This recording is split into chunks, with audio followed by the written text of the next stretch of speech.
vos réactions. Question de Nourdine. Bruno Retailleau parle beaucoup du narcotrafic actuellement, mais il n'entreprend rien envers le Maroc, qui est pourtant, dit-il, le premier pays producteur et exportateur de cannabis vers la France. En effet, le Maroc est le premier pays exportateur de cannabis dans le monde, et en France, c'est l'Organisation des Nations Unies qui le dit. Et il y a 5 ans, ces cultures de cannabis faisaient vivre entre 80 000 et 120 000 familles marocaines déjà.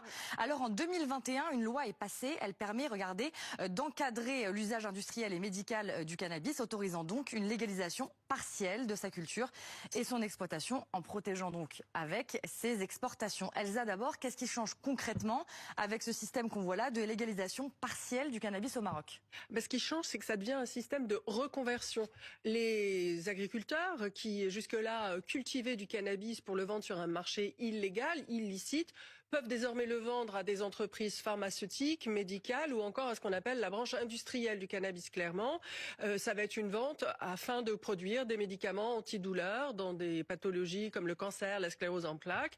Et ça devient en fait un label qui permet de blanchir et d'autoriser le cannabis. Il doit être, ceci dit, inférieur à 1% en termes de taux de THC pour être autorisé dans ces filières. Christophe, est-ce que notre ministère de l'Intérieur a entrepris des actions envers le cannabis marocain? Oui, il y a eu, lors du voyage officiel français au Maroc en octobre dernier, un accord signé par Bruno Retailleau avec son homologue marocain pour commencer à travailler à une lutte commune contre ce trafic.